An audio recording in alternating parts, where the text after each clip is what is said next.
राधे राधे। राधे राधे महाराज जी, आपके चरणों में कोटि कोटि प्रणाम।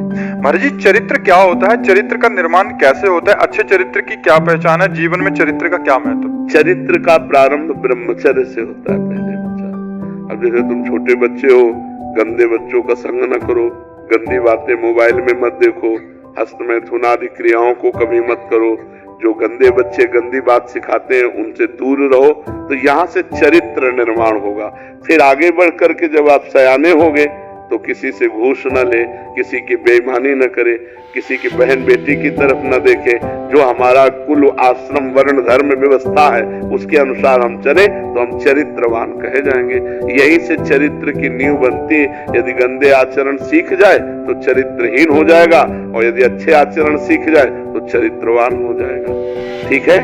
हाँ, व्यायाम करो, मोबाइल रखते हो पास, हाँ, कोशिश करना अगर रखना हो तो छोटा वाला मोबाइल रखे। मान लो बच्चे स्कूल जाना है, कहीं कोई सूचना देना है, वो टच वाला मोबाइल न रखे। छोटे बच्चों को टच वाला मोबाइल बहुत ज्यादा नष्ट कर रहा है। गेम खेलना और गंदी बातों की जानकारियां उनके अंदर और गंदे आचरणों को करने का उत्साह इससे बहुत बढ़ रहा है। ये मोबाइल लाभदायक भी है और हानिकारक भी है। कोई विवेकवान इससे लाभ उठा पाता नहीं, प्राय हानि ही उठाते हैं इससे। हरजीत सिंह जी, राधे राधे राधे महाराज जी। महाराज जी, जीवन में असाध्य रोग और बार बार असफलता प्रभु की कृपा है या ये हमारे पूर्व के पापों का परिणाम है? महाराज जी, उसे होता तो पाप से ही है, पर हम उसे कृपा मानते हैं। महाराज जी, इसकी वजह से ही जुड़ा हूँ नाम पढ़ने से। हाँ, तो इसीलिए हम कहते होता तो पूर्व पाप के फल से है, लेकिन हम इसे कृपा मानते हैं। ये असाध्य रोग, किडनी फेल होना, ये भगवान की हमारे ऊपर विशेष कृपा हुई। और इसी कृपा का चमत्कार जान लो, जब हमने देखा कि अब हम साधना लायक नहीं रह गए, तो जो अंदर से हमारी भगवान से जुड़ाव हुआ, उसी का चमत्कार आप देख रहे हो। जो अंदर से हुआ कि त्राहिमाम शरणागत प्रतिपाल भगवान। अब मैं किस बचपन से ब्राह्मण के घर जन्म हुआ और बचपन से बैरागी रहे, और प्रभु अभी वो बात नहीं बनी जो बनना चाहिए था। वो तो हम ही जानते हैं ना, ये 20 वर्ष पहले की बात। तब जो रोना आया और जो भगवान की शरणागति हुई, उसी शरणागति में चमक उठा ये सारा खेल। तो हमें तो लगता है भगवान का कृपा प्रसाद है, यदि रोग अवस्था में भगवान से जुड़ जाया जाए तो। नहीं तो सब रोगी है, सब अस्पताल भरे पड़े। लोग भगवान को भी कटुवचन कहते हैं रोग होने पर और असफलता प्राप्त होने पर। भक्त कृपा देखता है, भक्ति इसमें भगवान की विशेष कृपा देखता। भगवान की बड़ी कृपा है, भगवान जो करते हैं वो सब बड़ा मंगल में करते हैं। तो हमें लगता है असाध्य कृपा या रोग या प्रतिकूलता या अपमान या तिरस्कार या निंदा, भक्ति से भगवान की कृपा देखता है। अगर नरसिंह मेहता की भाभी खिलाफ ना होती तो उनकी भक्ति रंग न लाती। अगर मीरा जी के देवर खिलाफ ना होते तो मीरा जी की भक्ति को कोई जान ना पाता। अगर हिरण्यकश्यप खिलाफ ना होते तो प्रहलाद जी को कोई जान ना पाता। हमें लगता है ये सब प्रतिकूलताएं भगवान की कृपा का अनुभव कराने के लिए होती है। मोती सिंह जी, राजस्थान से। राधे राधे। राधे राधे महाराज जी। महाराज जी, प्रभु कृपा से भक्तिमती माँ मीरा के वंश में जन्म लेने का सौभाग्य प्राप्त हुआ। मीरा भाईसा ने तो जीवन की भीषण परिस्थितियों में भी गिरधर गोपाल को एक क्षण के लिए भी नहीं छोड़ा।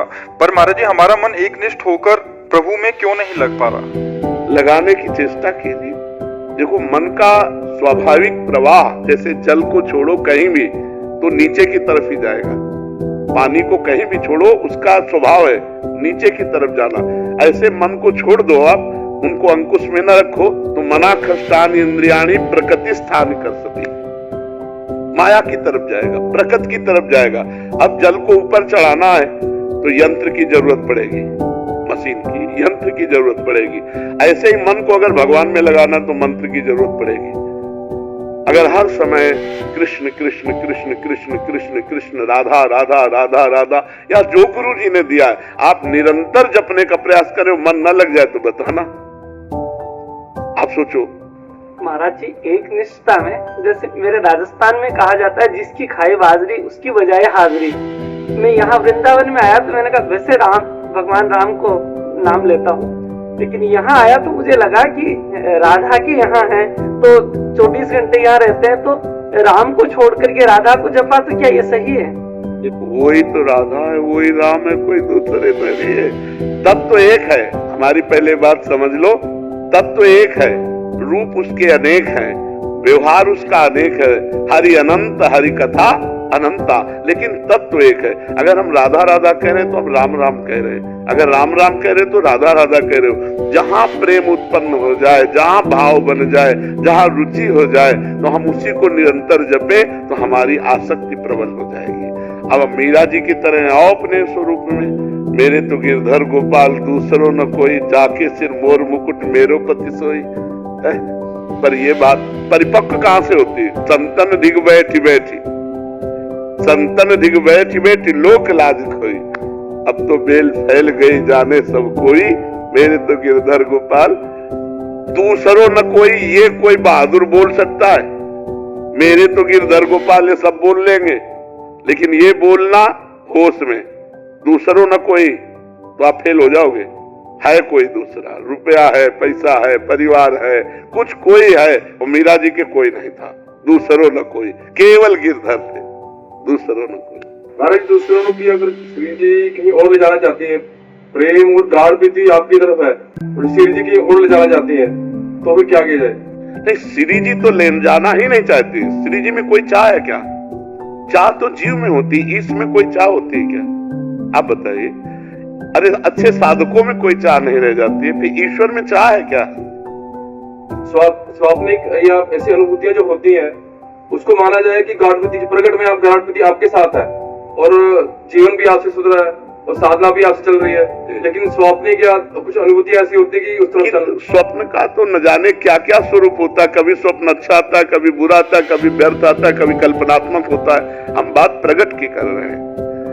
ईश्वर में कोई चाह नहीं होती, इच्छाएं जीव की होती है। तो अपने को ये देखते रहना है कि एक ही लक्ष्य पर हमारा दृढ़ता का भाव रहे, ऐसे बिना पेंदी के लोटा की तरह फिसलते न रहे कि आज यहाँ प्रभावित हुए तो राधा राधा, वहां प्रभावित हुए तो शिवो हम, वहां प्रभावित हुए तो राम शरणम, वहां कृष्ण शरण। ऐसा नहीं होना चाहिए। जहाँ गाढ़ प्रीति है, जहाँ से सुधर रहा वहीं चला जाए, स्वाप्निक और अनुभूतियों को ना माना जाए। नहीं ना माना जाए, वो कोई हाँ, हम तो जागृत को भी स्वाप्निक समझते हैं, स्वप्न को तो स्वप्न क्या है। उमा कहो में अनुभव अपना, सत हरि भजल जगत सब सफला। ये तो प्रगट में भी स्वाप्निक ही है।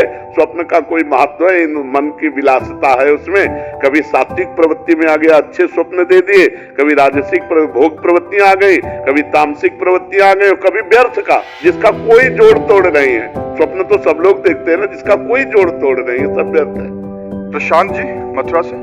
राधे राधे। राधे राधे महाराज जी, आपके चरणों में कोटि कोटि प्रणाम।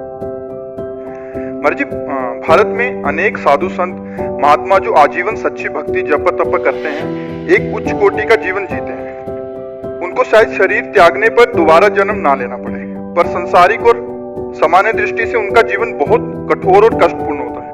पहली बात ये होती है कि सती को पातिव्रत धर्म में कष्ट महसूस नहीं होता, उसे प्यार महसूस होता है। व्यभिचारिणी को एक पति के अधीन रहने में कष्ट का अनुभव होता है। समझ पा रहे ना हम? जो साधु महात्मा भगवान के मार्ग में सच्चाई से चलते हैं, उनको कष्ट का अनुभव नहीं होता, उनको परमानंद का अनुभव होता है। अगर कष्ट का अनुभव हो तो चला ही नहीं जा सकता, क्योंकि हम चले हैं। ये नहीं होता कि भाई आप अनुमान करके कह रहे हो, हम उसे जिए हैं। वो साधु महात्मा का जीवन गुरु भगवान की कृपा से जिए हैं। 13 वर्ष की अवस्था से लेके अभी तक जो भी आयु है उसे जिए हैं। तो कष्ट का अनुभव थोड़ी होता है। 5-5 दिन 6-6 दिन भोजन नहीं मिला तो एक आनंद का अनुभव होता है, एक अद्भुत आनंद। उसी आनंद की उमगन में हर कष्ट सहजा है। माता पिता से बिछो, स्त्री भोग का त्याग, रसेंद्री जनेंद्री के भोगों की तरफ से पूर्ण उदासीन, गर्मी सर्दी बरसात मान अपमान निंदा स्तुति सबको सहते हुए, क्योंकि एक परमानंद का अनुभव होता है तो उसमें कष्ट नहीं होता। कष्ट देखने वाले को लगता है, उसमें नहीं। जैसे वीर पुरुष को युद्ध क्षेत्र में कष्ट का अनुभव नहीं होता, उसके अंदर एक उन्माद होता है विजय सी प्राप्त करने का, और जब उसके अंगों में घाव होता है तो उसके अंदर और उन्माद प्रबल होता है। लेकिन कायर पुरुष को ये देखकर लगता है बहुत कष्ट है इसे। समझ पा रहे ना? तो परमात्मा का मार्ग आनंदमय है, ना कि कष्टमय। संसार का मार्ग कष्टमय है, परमात्मा का जो मार्ग है वो आनंदमय है। स्वयं परमात्मा श्री कृष्ण इस संसार को दुखालयम अशाश्वतम कह रहे हैं। पहली तो ये बात हुई। अब दूसरी बात ये हुई कि जो साधारण जीव है उसको उतना तप करने की जरूरत नहीं पड़ेगी जितना महापुरुषों ने किया है। इंजन बनाने में ज्यादा परिश्रम पड़ता है और डिब्बा बनाने में उतना परिश्रम नहीं पड़ता, पर इंजन 1 2 3 4, लेकिन डिब्बा 100 150। इंजन से कनेक्शन की जरूरत डिब्बे की है। अगर ठीक कनेक्शन है तो इंजन में 1 2 3 4, लेकिन डिब्बे में 100 150 लोग वहीं पहुंचेंगे जहां इंजन पहुंचेगा। तो हम लोग जो संतों का आश्रय लेते हैं, अनुसरण करते हैं, उनकी आज्ञा पे चलते हैं और खाते पीछे मौज मस्ती से हम वहीं पहुंच जाते हैं जहां संत कष्ट करके पहुंचते हैं। क्या सभी को प्रेम प्राप्ति और आनंद की प्राप्ति होती है अंत समय में? नहीं। लक्ष्य क्या था? कल्याण, आनंद और प्रेम 3 स्टेशन हैं। आनंद की प्राप्ति भगवान में अपनापन होने से होती है। कल्याण की प्राप्ति तो घोर पापी अजामिल को भी हो गई। अपने पुत्र के मिस से उसने नारायण बुलाया अंतिम समय, उसको परम पद की प्राप्ति, कल्याण मिल गई। लेकिन प्रेम ही अत्यंत दुर्लभ वस्तु है। प्रेम तो उन्हीं को प्राप्त होता है जो जननी जनक बंधु सुत दारा, तनु धन धाम सुहृद परिवारा, सबकी ममता ताग बटोरी, मम पद मन ही बांध बर डोरी, समदर्शी इच्छा कछु नाही, हर्ष शोक भय नहीं मन माही, अस सज्जन मम उर्वस कैसे, लोभी हृदय बसहि धन जैसे। स्वयं भगवान श्री राम जी कह रहे, माता से, पिता से, भाई बंधु पत्नी धन संपत्ति घर परिवार सबकी ममता बटोर कर जिसने मेरे चरणों में लगा दिया, जो संत समागम ज्ञान के प्रधान भाव में आकर सब जगह एक ही परमात्मा का दर्शन करते हैं, समदर्शी, कोई इच्छा नहीं रह गई, जो कामना रहित है, विनिवृत्त कामा, और जो सुख दुख में समान भाव हर्ष शोक से रहित महापुरुष हैं, वही भगवान को प्यारे हैं, वही भगवान को प्यार कर सकते हैं। भगवान को प्यार करना सबसे कठिन बात है। यद्यपि हम अनजाने में प्यार उन्हीं से करते हैं। मानो हम आपसे प्यार करें तो आप में श्री भगवान इसलिए प्यार कर रहे हैं, अभी भगवान चले जाए तो इस शरीर को जला दिया जाएगा, इस शरीर को गाड़ दिया जाएगा, इस शरीर का कोई महत्व नहीं माना जाएगा। अनजाने में हम प्यार भगवान से ही करते हैं, पर जानकर जब तक भगवान से प्यार नहीं करेंगे तब तक प्रेम की प्राप्ति नहीं होगी। और भगवान से प्यार करने के लिए सबसे प्यार समेटना पड़ेगा, और ये होना बड़ा कठिन होता है। ये होना सबसे कठिन है। खाते पीते परिवार से प्रेम करते भोगते हुए अगर भगवान मिल जाए तो ठीक है, नहीं तो ऐसे छोड़ना कहाँ। लाखों में कोई बिरला एक, कोई एक पाव भगत जिमी मोरी। शुद्ध भक्ति भगवान के लिए घर गृहस्थी में रह करके बहुत कठिन है, पर असंभव नहीं है। कठिन है पर संभव नहीं। यदि हम नाथ सकल संपदा तुम्हारी, मैं सेवक समेत सुत नारी, सब कुछ भगवान का है, सब में भगवान है, नाम जप कर रहे, धर्म पूर्वक आचरण कर रहे, भगवत प्राप्ति हो जाएगी, भगवत प्रेम भी हो जाएगा। तो ऐसे चलने से हो जाएगा। अब ये जरूरी नहीं कि महात्मा बचपन से गंगा किनारे तप कर रहा है तो हमको भी तप करना पड़े। वो इंजन है, हम डिब्बे में बैठ जाते हैं, हम उसका कनेक्शन कर लेते हैं, वहीं पहुंच जाएंगे जहाँ इंजन पहुंचेगा। इसीलिए हम संतों को गुरु बना लेते हैं, हम संतों के चरणों का आश्रय ले लेते हैं, संतों का भरोसा कर लेते हैं कि ये इनकी कृपा से हमें भगवान की प्राप्ति हो जाए। होती है। शास्त्रों लोगों को आज तक जब किसी को भी अगर भगवत प्राप्ति हुई है तो संतों से भी है। मति कीरति गति भूति भलाई, जब जे जतन जहां जे पाई, सो जानो सत्संग प्रभाव, लोकों वेद ना अनुपाओ। लोक और वेद में और कोई उपाय नहीं है। संत महापुरुषों का समागम, उनका आश्रय, उनके वचनों का पालन, यही भगवत प्राप्ति करा देता है। समझ पाए आप?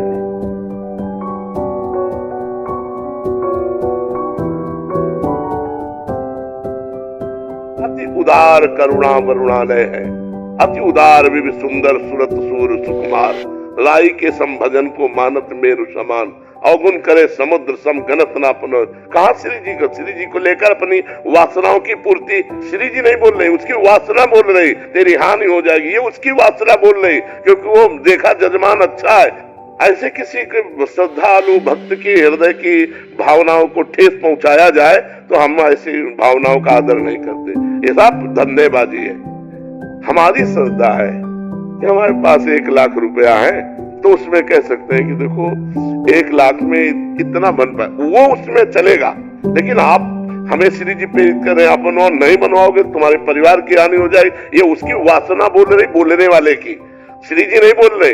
अरे श्री जी तो घोर पापियों पर भी कृपा करती है, घोर दुराचारियों पर भी कृपा करती है, और अपने श्रद्धालुओं का श्री जी घर बर्बाद कर देंगे। हमारी श्री जी तो अति उदार भी सुंदर, करुणा कर उदार राखत कछु नसार, दसन बसन लागत जब देन। ये सब स्वार्थी लोग बात करते हैं, दूसरों की श्रद्धा को डगमगा देते हैं।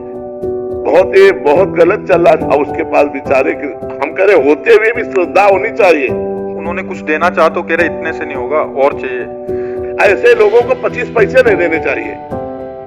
श्री जी उतने राई के संभजन को मानत मेरु समान, राई कितना छोटा दाना होता है, छोटी सी सेवा को पहाड़ की तरह मानते हैं। ऐसे हमारे भगवान, ऐसे श्री जी है। आज जगह जगह पर यही वासनाओं के खेल हो रहे हैं, तो जिनकी श्रद्धा भक्ति बनती है वो भी चौपट हो जाती है कि यार सब जगह पैसे का खेल है, रुपए की ठोकर में अच्छे अच्छे को झुका दे। अगर रुपए की ठोकर में झुका दे तो न साधुता है न भक्ति है। जब तुमको यहाँ से निकलने के बाद पता लगे यार मेरा रुपया किसी काम नहीं आया, तब समझ में आए कि हे नाथ मैं आपकी शरण में हूँ। ये अर्थ का सारा खेल अनर्थ पैदा करने वाला है। ऐसे जो लोग कहते हैं हम इनको बिल्कुल नहीं मानते, ना वो भक्त है ना कुछ, धंधेबाज है। क्योंकि लोगों की श्रद्धाओं के साथ दोहन क्रिया क्यों करो? हमारी वाणी में कहीं नहीं लिखा, हमारे शास्त्रों में कहीं नहीं लिखा कि आप इतना कीजिए तो भगवान प्रसन्न होंगे। नहीं, इतना जरूर लिखा है कि आप चाहे जितने दुराचारी पापी हो उनके सामने ऐसे कह दिया मैं आप कहूं तो प्रसन्न हो गए। पत्रम पुष्पम फलम तोयम ये में भक्ता, एक चुल्लू जल दे दिया, एक तुलसी दल दे दिया, एक फूल दे दिया, एक फल दे दिया, उतने में प्रसन्न हो। सबरी के बेर में प्रसन्न हो गए, सुदामा के तंदुर में प्रसन्न हो गए, विदुरानी के केले के छिलके में प्रसन्न हो गए। भगवान भाव से प्रसन्न होते, नहीं तो दुशासन के महल में जब दुर्योधन ने व्यवस्था की थी तो वहां से हट के विदुरानी के छिलके खाने न जाते। ये सब अपनी वासनाओं का खेल है, भगवान का खेल नहीं। हम अपनी तरफ से प्रार्थना करते, पीछे वाले बैच के अनुसार जो आपने हमें बताया, कहीं भी किसी भी स्थान में या तुम्हारे घर आया हुआ कोई संत यदि तुमसे कहता है इतने 1000 रुपया दो तभी तुम्हारा मंगल होगा, नहीं तुम्हारे घर का कल्याण हो जाएगा, ऐसे से बचिए। कभी कोई सच्चा भगवान का संत तुमसे रुपया मांगकर तुम्हारा मंगल नहीं चाहेगा, बिल्कुल डरना मत। ये सब पाखंड का बोलबाला चल रहा है। हमारी श्रद्धा अगर है तो हमारे टुकड़े पे भगवान रीझ जाएंगे, एक टुकड़े पे। भगवान ने कहा है पत्रम पुष्पम फलम तोयम ये में भक्ता, एक चुल्लू जल पे भगवान रीझ जाएंगे। एक रोटी का टुकड़ा लेकर ना आंसू बहाते हुए जब कहोगे नाथ मुझ गरीब के पास, तो इतने से काम हो जाएगा। पापी को रुपया चाहिए यार, संसार को रुपया चाहिए यार, मतलब रुपये से सब बिकने वाले हैं। फिर वो स्थान कौन रह गया जहां कोई गरीब की सुन सके, जहां कोई भाव देख सके, आंसुओं की भाषा समझ सके, वो स्थान कहां रह गया? ये सब ड्रामेबाजी है, भगवान को नहीं चाहिए। सोना चांदी रुपया पैसा हाँ आपके पास है तो उसका सदुपयोग करो, वो बात अलग है। लेकिन कोई तुमसे ये दबाव डाले, बिल्कुल डरो मत, पाखंड का विरोध करो। भावना, भगवान भावना से प्रसिद्ध। मान लो वो आदमी 5 रुपया दे रहा है, काफी है, भगवान के लिए काफी है। अगर तुम 5000 मांग रहे हो तो तुम्हारी वासना भगवान को नहीं चाहिए। भगवान रुपया के लिए नहीं खड़े हैं, वो करुणा करने के लिए खड़े, रात दिन खड़े तुम्हें दर्शन देकर सुख देने के लिए। अब अपने पास जो कुछ रूखा सूखा है भगवान के पास जाए तो उनके चरणों में भेंट चढ़ा दे। वो बात इन्होंने एक प्रश्न किया था किसी का, वो गया तो उसने कहा हमारी सामर्थ्य नहीं, तो बोले तुम्हारा पतन हो जाएगा तो श्री जी तुम्हें नहीं मिलेगी ऐसा। अब वो घबरा गया, 4 दिन से डिप्रेशन में है। तो ऐसी बातों को कभी कोई भी स्वीकार मत करो।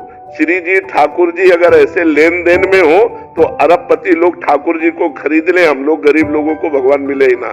लेकिन आज तक कथा में जहां भी आपने सुना है तो भगवान दीन बंधु है, भगवान दीनों को मिले। सुदामा के जैसे तंदुल खाए वैसे किसी के 56 भोग नहीं खाए, सबरी जी के जैसे बेर खाए वैसे सरा सरा के भगवान किसी ने 56 भोग नहीं पाए। विदुरानी के जैसे केले के छिलके खाए वैसे भगवान किसी यज्ञ में प्रशंसा नहीं की। इसलिए हमारी सबसे प्रार्थना, निडर रहो, धर्म से चलो, जहां तुम्हारी श्रद्धा बने वहां अपने पान फूल अर्पित करो, उसी से मंगल होगा। ज्ञानदास जी मिथिला धाम से। राधे राधे महाराज जी, जय जय श्री। राधे राधे महाराज जी। महाराज जी, गुरुदेव भगवान की कृपा से एक गुरुनिष्ठ साधक के जीवन में नाम जप, गुरु प्रदत्त मंत्र जाप और भगवत चिंतन प्रतिदिन होता है। साधक हर परिस्थिति में इस जन्म में भगवत प्राप्ति करना चाहता है तो उसे और क्या करना चाहिए और क्या सावधानियां बरतनी चाहिए? सत्संग, विचार, क्षमता और मनोनिग्रह ये बहुत आवश्यक है। सत्संग के द्वारा प्राप्त विवेक से हर समय हम विचार परायण रहें, कहीं कोई असत वृत्ति हमको प्रिय न लगने लगे। असत क्रिया, असत चिंतन, असत वृत्ति, जैसे पराई माता बहनों की तरफ गंदी दृष्टि, धन के द्वारा प्राप्त होने वाले सुखों में प्रियता, मान बढ़ाई, यश कीर्ति, ये सब असत वृत्ति है। तो सत्संग के द्वारा प्राप्त विवेक से हम सावधान पूर्वक, विचार पूर्वक इनसे बचते रहें। और क्षमता, मान अपमान में सम, निंदा स्तुति में सम, सुख दुख में सम, जय पराजय में सम। सम एक बहुत शीतलता है। और संतोष, जैसी परिस्थिति हमें भगवान ने दी है, हम किसी से, ना भगवान से ना किसी इंसान से, परिस्थिति के परिवर्तन की चाह न करें। सत्संग, विचार, मनोनिग्रह, हमारा मन जहां जहां जाता है वहां से हटा करके अपने लक्ष्य में लगाना। बार बार ऐसा हम अभ्यास करें और विचार विवेक के द्वारा वैराग्य पूर्ण जीवन रहे। तो सत्संग, विचार, मनोनिग्रह, शम और संतोष, ये 5 लक्षण जिसके हृदय में है वो भगवान की कृपा से भगवान को प्राप्त कर लेगा। नित्य सत्संग मिले और विचार परायण प्रतिपल रहे, क्योंकि मन हमारा भोगों की तरफ भाग रहा है तो हम विचार के द्वारा काटें उसे। सब लोग भोगी रहे हैं। अगर वास्तविक चैन, सुख, शांति होती तो ये लोग हो जाते। सब अशांत है, सब क्लेशित है। आखिरकार कितने दिन भोगेंगे? आखिरकार इस शरीर अविनाशी तो है नहीं, मरेगा तो है ही, फिर हमारे हाथ क्या लगा? तो विचार के द्वारा हम भोगों का त्याग करें, मन को जहां जहां जाए वहां से हटाकर अपने लक्ष्य पे लगाएं। मनोनिग्रह और सम, द्वंद्वों में सम रहना सीखें।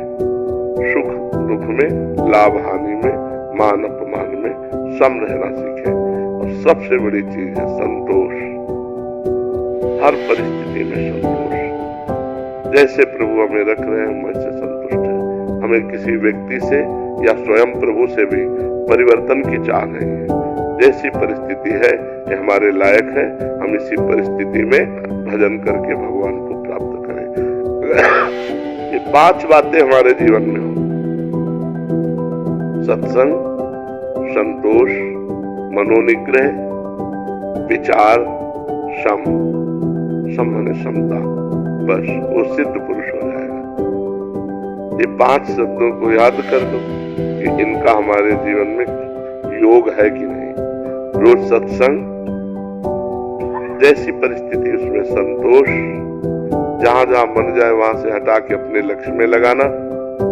और विचार परायण रहना, जहां जहां मन हमें फंसा रहा है विचार के द्वारा उसे हम काटें। और सम रहना, द्वंद्वों में सम रहना। द्वंद्वैर विमुक्ता, जो द्वंद्वों से मुक्त है वही परमात्मा प्राप्ति के लिए।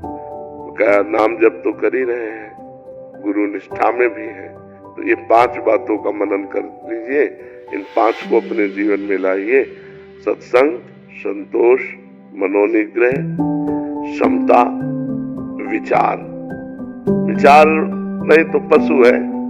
बिना विचारे जे करे ते पाछे पछताए, काम बिगाड़ो आपनो जग में होता।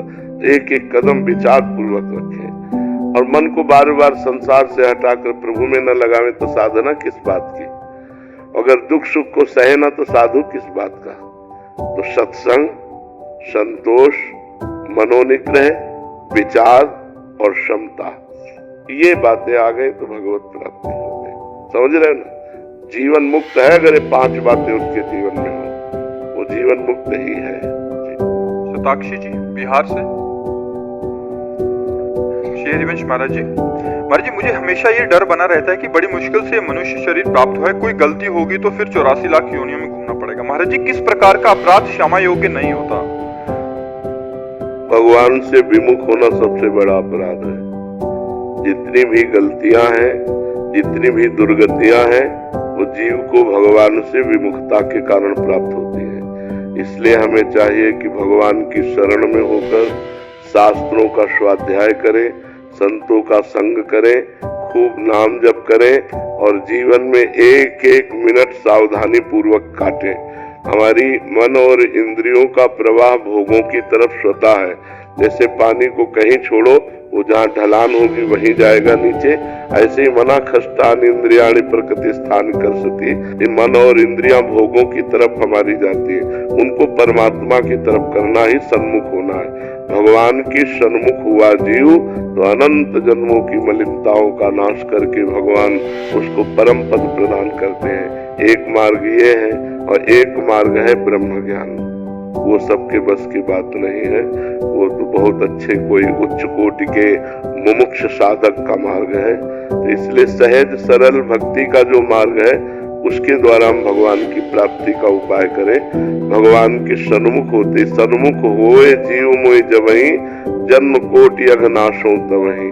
करोड़ों जन्मों के पाप भगवान नष्ट कर देते हैं जब जीव भगवान की शरण में होता है। इसलिए भगवान की शरण में हो और सत्संग सुनो। सत्संग से बुद्धि पवित्र होती है, बुद्धि में विवेक जागृत होता है और विवेक के द्वारा ही हम भोगों के राग का नाश कर सकते हैं। भोगों का राग यदि नष्ट नहीं हुआ तो सब पाखंड चलता रहता है। भोग भोग रहे, मनमानी आचरण हो रहे, हम भगत भी कहलाते हैं, साधक भी कहलाते हैं, उपासक भी कहलाते हैं, वो सब नौटंकी है। कोई उसमें उन्नति आध्यात्मिक नहीं हो सकती।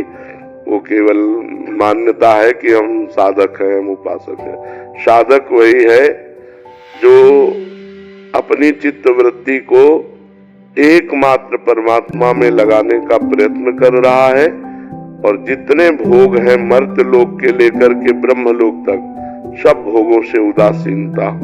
ब्रह्मादिक के भोग सब विषम लागत दाय, नारायण ब्रजचंद की लगन लगी है जाए, तभी जीव का कल्याण होता है। बहुत दुरंत माया है, दैवी है सागुणमयी मम माया दुरत्यया।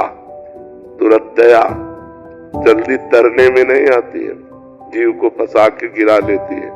मामे ये प्रपद्यन्ते माया में ताम तरंते। जो मेरी शरण में आ गया वो माया से तर गया। तो भगवान की शरण में हो, नाम जप करो, सत्संग सुनो, पवित्र भोजन भगवान को अर्पित करके पाओ, गंदे आचरणों से बचो, तो ये जन्म सार्थक हो जाएगा। सबसे बड़ा अपराध है भगवत विमुक्ता। कहे हनुमंत विपत्ति प्रभु सोई, जब तो सुमिरन भजन हो। अगर सुमिरन भजन हो रहा तो कोई भी अपराध बन गया हो, अब चिंता करने की जरूरत नहीं, सब पाप नष्ट हो जाएंगे। अहम तो हम सर्व पापेभ्यो मोक्षयिष्यामि मा शुचा। मैं तुम्हें समस्त पापों से मुक्त कर दूंगा, भगवान कह रहे। तुम भगवान की शरण में होकर नाम जप करें।